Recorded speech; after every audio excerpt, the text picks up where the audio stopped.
A carta aos Hebreus tem 5 principais admoestações e advertências que trazem um grande paralelo para a minha vida e para a sua vida. A segunda advertência se encontra no capítulo 3 e 4 da mesma carta.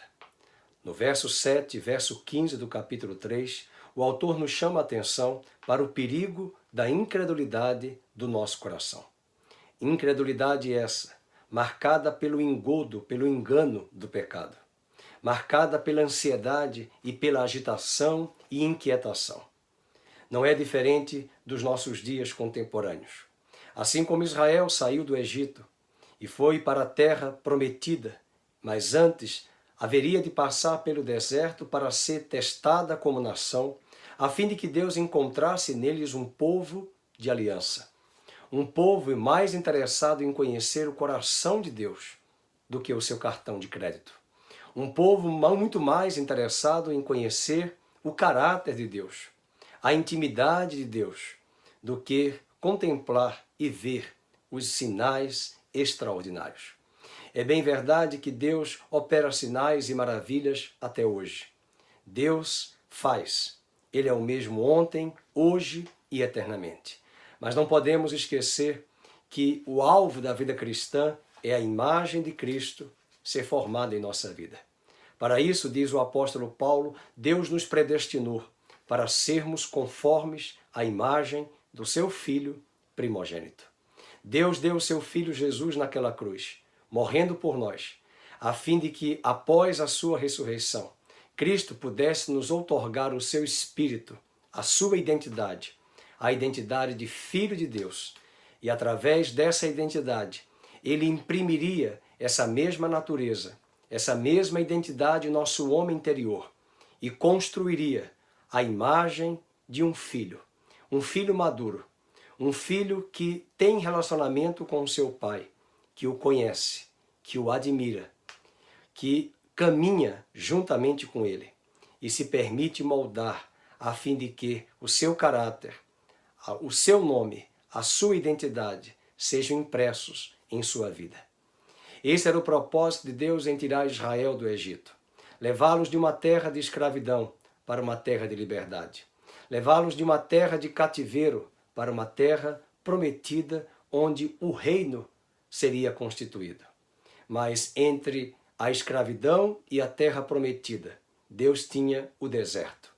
Deuteronômio capítulo 8, Deus chama a atenção de Moisés, que conduziu o povo para o deserto, para saber o que estava ali no coração daquele povo, para saber se aquele povo o amaria com toda a sua força, com toda a sua alma, com todo o seu entendimento.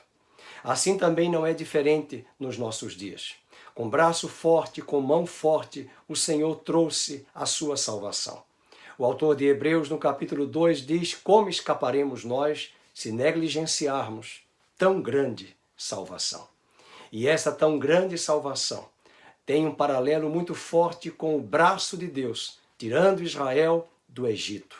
Foi um marco divisor de águas, abrindo o Mar Vermelho, protegendo o seu povo dos soldados e dos carros de Faraó, destruindo eles ao fechar as águas e encerrar todo um passado de escravidão e descortinando agora para Israel um novo começo, uma nova fase, um novo tempo. Eles não sabiam que ali no deserto Deus iria testá-los para saber o que estava no coração de cada um deles. Naquela geração, apenas 2 se permitiram moldar-se e deixar Deus construir essa identidade. Identidade de filhos, identidade de servos, identidade de amigos. Deus disse que Abraão era seu amigo. Esse é o desafio também de Cristo. Ele disse nas palavras do Evangelho: já não vos chamo mais servos, chamo-vos de amigos. Deus está buscando na terra amigos de aliança. Deus encontrou em Davi um homem segundo o seu coração. Não era um homem perfeito, não era um homem que nunca pecou, pelo contrário, mas era um homem cujo coração almejava e desejava conhecer o coração de Deus. O autor de Hebreus chama a atenção na segunda advertência, o perigo de endurecermos o nosso coração ao enfatizarmos na nossa caminhada com Deus apenas um relacionamento voltado para sacar ou debitar do cartão de crédito aquilo que Deus pode nos dar. Na verdade, Deus pode nos dar muito mais, além do que pedimos ou pensamos. Mas Deus deseja construir em nosso coração uma identidade de amigos, amigos íntimos, amigos de aliança. O Salmo 25, verso 14, escrito por Davi, ele diz: a intimidade do Senhor é para aqueles que os temem, os quais o Senhor revelará os segredos da sua aliança. Israel esteve no deserto e, em meio às provas, testes, Deus estava provando cada filho de Israel para saber se eles confiariam nas circunstâncias, se deixariam guiar ou levar-se por aquilo que os olhos estavam vendo, enxergando, por aquilo que eles estavam tateando, apalpando, ou se eles tão somente creriam naquilo que Deus é, naquilo que Deus tem em seus atributos e caráter. Nós não podemos medir o nosso relacionamento com Deus por aquilo que estamos vivendo, por aquilo que estamos provando, por aquilo que estamos vivenciando no tempo presente. Ainda que a sua vida e a minha vida hoje não estejam suficientemente aos olhos dos homens, em todas as áreas supridas, eu quero dizer a você, tendo que vestir, como disse o apóstolo Paulo, tendo que comer, estejamos satisfeitos. De nada levaremos desta terra, nu viemos, nu deixaremos esta terra e voltaremos para o Senhor. E o que vai ser mais redundante por toda a eternidade e relevante será muito mais aquilo que Deus construiu em nosso coração. Deus nos chama para esses dias maus, difíceis, numa sociedade marcada pelo mercantilismo, consumismo e imediatismo. Uma sociedade que até mesmo dentro de muitas igrejas as pessoas têm uma avidez e uma pressa grande de verem suas causas e coisas resolvidas, seus problemas dirimidos e administrados de imediato, por campanhas, por projetos humanos, por regras, receitas e normas e preceitos de homens. Deus tem muito mais. Deus tem muito mais a nos dar e a nos oferecer. Ele nos deu o seu Filho, a imagem exata do seu ser. E através do seu Filho, que hoje nos chama de irmãos, somos chamados da parte de Deus, herdeiros de Deus e co-herdeiros com Cristo. E para isso, diz Paulo em Romanos 8, verso 28 e 29, Deus nos predestinou para sermos conformes à imagem do seu Filho primogênito. Havia um relacionamento de aliança entre Jesus e Deus.